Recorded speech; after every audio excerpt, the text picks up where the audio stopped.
d square plus d dash square into z equal to x square into y square. அதே மாதிரி எப்படியா சால்வ்னு தான் இருக்குது. அப்படி இதுக்கு நம்ம என்ன செய்யணும், காம்ப்ளிமெண்டரி ஃபங்க்ஷன் பர்டிகுலர் இன்டெக்ரல் எல்லாம் நம்ம கண்டுபிடிச்சிக்கணும். காம்ப்ளிமெண்டரி ஃபங்க்ஷன் பர்டிகுலர் இன்டெக்ரல் எல்லாமே நம்ம கண்டுபிடிக்கணும். ஓகே, ஸோ சொல்யூஷன் பாருங்கள்.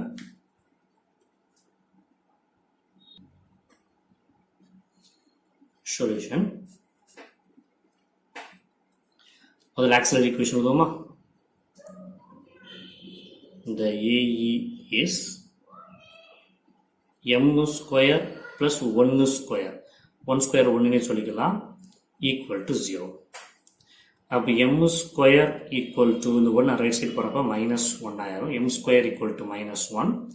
அப்போ m square இங்கே வந்து மைனஸ் இருந்துச்சுன்னா a square minus b square இப்படி எக்ஸ்பிளைன் பண்ணி இருந்துக்கலாம். இங்கே ப்ளஸ் இருந்ததுனால வழி கிடையாது, இந்த 1 ரைட் ஹேண்ட் சைடு தான் கொண்டு போகும்.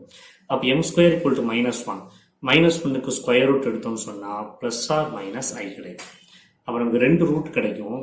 ஒரு root m1 equal to plus I, இன்னொரு root m2 equal to minus 2 root. அப்போ டேரெக்டாக காம்ப்ளிமெண்டரி ஃபங்க்ஷன் எழுதுவோமா.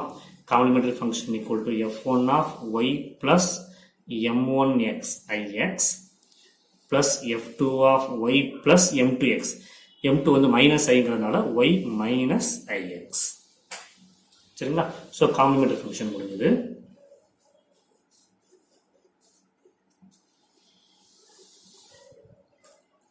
காம்ப்ளிமெண்டரி ஃபங்க்ஷன் முடிஞ்சது.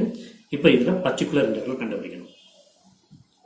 Particular integral equal to 1 by d square plus d dash square into x square y square. இதுதான் particular integral. என்ன செய்யணும், டினாமினேட்டரில் இருக்கக்கூடிய ஹையஸ்ட் டிகிரி டியை வெளியில் எடுக்கணும். டியோட ஹையஸ்ட் டிகிரி வந்து டி ஸ்கொயர் தான். அப்போ டி ஸ்கொயரை வெளியில் எடுத்துடுறேன். அப்போ இந்த டேம் 1 ஆயிரும்.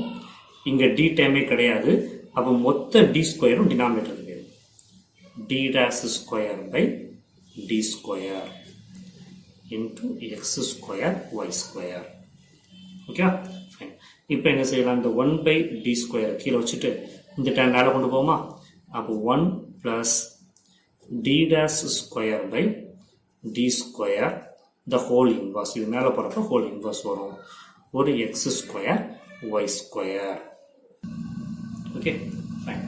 இப்போ நடுவில் ப்ளஸ் இருக்குது. அப்போ இதோட expansion we know that 1 plus x the whole inverse equal to, போன ப்ராப்ளம் எல்லாமே ப்ளஸ் போட்டுருந்தோம் இல்லையா, நடுவில் ப்ளஸ் வந்து ஆல்டர்னேட் ப்ளஸ் ஆர் மைனஸ் வரும்.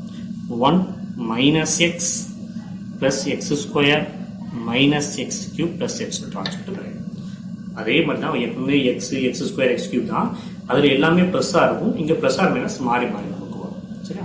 ஸோ இப்போ இந்த பேசிக்கில் எக்ஸ்பேண்ட் பண்ணோம்னு சொன்னால் 1 by d ஸ்கொயர் இந்த டேம் முதல்ல 1 மைனஸ் எக்ஸுக்கு பதிலாக இது இருக்கு. அப்போ எக்ஸ்னா d dash square by d square plus x square d dash square by d square the whole square minus x cube d dash square by d square the whole cube plus etc. இதான் x பா, இது x, இது x square, இது x cube etc. Fine. இப்போ என்ன செய்யணும், into ஒரு x square y square இருக்கு, அதை மறந்துடக்கூடாது. into ஒரு x square y square. Okay, fine. இப்போ என்ன சொல்லி x square y square உள்ள மல்டிப்ளை பண்ண வைக்கிறோம். அப்போ மேலே இருக்கிற புறமே d dash square d dash ஸ்கொயர்லாம் இருக்கு. சரியா. அப்போ d dash இங்கெல்லாம் அப்ளை ஆகுது அப்படின்னு பார்க்கலாம். முதல்ல d dash of x square y square square y square d dash பொறுத்து டிஃபரன்ஷியேட் பண்ணுறேன். d dash அப்படின்னு சொன்னால் y பொறுத்து டிஃபரன்ஷியேட் பண்ணுறேன். அப்போ x ஸ்கொயர் அப்படியே இருக்கும், y ஸ்கொயர் டிஃபரன்ஷியேட் ஆகி 2y அப்படின்னா. சரியா. அடுத்து d dash square of x square y square, இதை இன்னொரு டைம் ஒய்யை பொறுத்து டிஃபரன்ஷியேட் பண்ணுறேன். அப்போ எக்ஸ் ஸ்கொயர் இன்ட்டு 2, இந்த ஒய்யை டிஃபரன்ஷியேட் பண்ணால் 1. அப்போ இங்கே என்ன கிடைக்கும், நமக்கு 2x ஸ்கொயர் அப்படின்னு கிடைக்கும். அடுத்து d dash cube x square Y square, d dash cube x square Y square. இங்கே ஒய் டேமே கிடையாது. அப்போ இது டிஃபரன்ஷியேட் பண்ணால் 0 எட்ஸெட்ரா. பார்த்தீங்கன்னு சொன்னால் ஃபர்ஸ்ட் ஆர்டர் டெரிவேட்டிவ் கிடைக்குது, செகண்ட் ஆர்டர் டெரிவேட்டிவ் கிடைக்குது, தேர்ட் ஆர்டர் டெரிவேட்டிவ் போகிறப்ப எல்லாமே ஜீரோ. அப்போ தேர்ட் ஆர்டர் டெரிவேட்டிவ் ஜீரோ ஆச்சுன்னா ஃபோர்த் ஆர்டர் ஃபிஃப்த் ஆர்டர் எல்லாமே ஜீரோ ஆகும். அப்போ இந்த கேஸ் பார்த்தீங்கன்னு பாருங்க, இது second order derivative d dash square. இதுக்கு ஆன்சர் இருக்கு. செகண்ட் ஆர்டர் டெரிவேட்டிவ் நமக்கு ஆன்சர் இருக்கு. இங்க பாத்தீங்கன்னா d dash square the whole square. அப்போ ஸ்கொயர் உள்ள வரப்ப என்ன ஆயிரும்? d dash பவர் 4 ஆயிருமா? நமக்கு d dash பவர் 3 ஜீரோ ஆயிடுச்சு. 4 கண்டிப்பா ஜீரோ ஆயிரும். இங்க பாருங்க d dash power 2 the whole power 3 சேர்த்தா d dash பவர் 6 ஆயிரும். அப்போ மொத்தத்தில் d dash power 6 d dash power 4 3 zero. அப்போ கண்டிப்பா d dash பவர் 6 எல்லாமே ஜீரோ. அப்போ இதுக்கு அடுத்து வரக்கூடிய எல்லா பவருமே ஜீரோ. அப்போ இது தேவைப்படாது, இது தேவைப்படாது. இந்த ரெண்டு மட்டும் தான் நமக்கு இங்கே யூஸ்ஃபுல்லா இருக்கும். சரியா? ஸோ அப்போ அந்த ரெண்டை மட்டும் நான் எழுதிக்கிறேன்.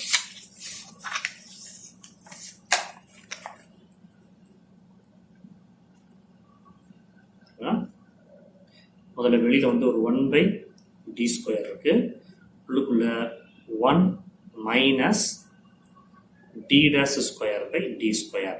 இது மட்டும்தான் எலிஜிபிள், மிச்சம் எதுவுமே எலிஜிபிள் கிடையாது. வெளியில ஒரு எக்ஸ் ஸ்கொயர் ஒய் ஸ்கொயர். இப்போ இந்த எக்ஸ் ஸ்கொயர் ஒய் ஸ்கொயர் உள்ள கொண்டு போனோம்னு சொன்னா 1/d ஸ்கொயர் 1 மைனஸ் இது எப்படி எழுதலாமா? 1/d square of d dash square of x square Y square. இங்கே மல்டிப்ளை ஆகும் இல்லையா? அப்போ இங்கே ஒரு x square Y square 1 into X square Y square ஒரு எக்ஸ் ஸ்கொயர் ஒய் ஸ்கொயர். இங்கே d dash square into X square Y square. சரியா? அப்போ ஒரு 1/d ஸ்கொயர் ஒரு x square Y square minus ஒரு 1/d square d dash of x square Y square. இதெல்லாம் கண்டுபிடிச்சோம் இல்லையா? d dash of x square Y square equal to 2x square. அப்ப இதுக்கு பதிலா ஒரு 2x ஸ்கொயர். சரியா? 2x square. இப்போ அடுத்து என்ன செய்யலாம்? 1/d square into X square Y square plus 1/d square 1/d 1/d. அப்போ ரெண்டு இன்டெகிரல் ஆயிருமா? Double integral 2x square into dx dx. இப்போ நடுவுக்கு இந்த இன்டெகிரல் மட்டும் ஃபிக்ஸ் பண்ணிக்குவோமா? சரியா? d ஸ்கொயர் வந்தா ரெண்டு இன்டெகிரல் 1/d ஸ்கொயர் வந்தா ரெண்டு இன்டெகிரல். சரியா? டைரக்டா d னா டிஃபரன்ஷியேஷன், 1/d னா இன்டெகிரேஷன். அதை மட்டும் மைண்ட்ல வச்சுக்கோங்க. 1/d square x square Y square plus வெளியில ஒரு இன்டெகிரல் இருக்கு 2x ஸ்கொயரை எக்ஸை பொறுத்து இன்டெகிரேட் பண்ணோம்னா 2x cube by 3. X square வந்து x கியூப் பை 3 ஆயிரும். வெளியில ஒரு dx. 1/d ஸ்கொயரை 1/d இன்டூ 1/d பிரிச்சுக்கலாம். X square Y square again இதை டிஃபரன்ஷியேட் பண்ணோம்னா இன்டெகிரேட் பண்ணா 2/3 வெளியில இருக்கும். எக்ஸ் கியூப் இன்டெகிரேட் பண்ணா எக்ஸ் பவர் 4/4. சரிங்களா? எக்ஸ் கியூப் மட்டும் இன்டெகிரேட் பண்ணா எக்ஸ் பவர் 4/4. இந்த 2 4 கட் பண்ணியாச்சுன்னா இங்க ஒரு 2. சரிங்களா? இப்போ அடுத்து என்ன செய்யலாம்? இங்க பாருங்க ரெண்டு 1/d இருக்கு. அப்போ இதுக்கு ஒரு இன்டெகிரல், இதுக்கு ஒரு integral. X square Y square plus 3 into 2 6 1/6 x power 4 2 dx. இப்போ முதல்ல உள்ள இருக்க இன்டெகிரல் இன்டெகிரேட் பண்ணுவோமா? உள்ள இருக்க இன்டெகிரல் மட்டும் தனியா எடுத்துக்கிறேன். எக்ஸை பொறுத்து இன்டெகிரேட் பண்றேன். ஸோ எக்ஸ் ஸ்கொயர் வந்து எக்ஸ் கியூப் பை 3 ஆயிரும். ஒய் ஸ்கொயர் அப்படியே இருக்கும். சரியா? பிளஸ் 1/6 எக்ஸ் பவர் 5/5 இன்டூ ஒரு dx. ஓகே, இப்போ அகைன் ஒரு எக்ஸை பொறுத்து இன்டெகிரேட் பண்ண போறேன். ஸோ இந்த y square by 3 y square by தனியா இருக்கும். எக்ஸ் கியூப் இன்டெகிரேட் பண்ணா எக்ஸ் பவர் 4/4 பிளஸ் இங்க 1/6 இன்டூ 5 30 1/30 எக்ஸ் பவர் 5 இன்டெகிரேட் பண்ணா எக்ஸ் பவர் 6/6. ஓகேவா? அப்போ இவ்வளோ ஃபைனல் ஆன்சர். இங்க ஒரு 3 into 4 12 1/12 x power 4 y square plus 1/180 x power 6 is the recovered PI. இதான் நமக்கு தேவையான PI. அப்ப என்ன சொல்லிடலாம்? therefore general solution of z equal to CF plus PI. CF வந்து என்ன கிடைச்சது? F1 of y plus ix F2 of y minus x plus pi க்கு பதிலா 1 by 12 x power 4 y square plus 1 by 180 x power 6 is the required z. Required solution. சொல்லி இந்த ப்ராப்ளத்தை முடிச்சிடலாம். Okay, fine.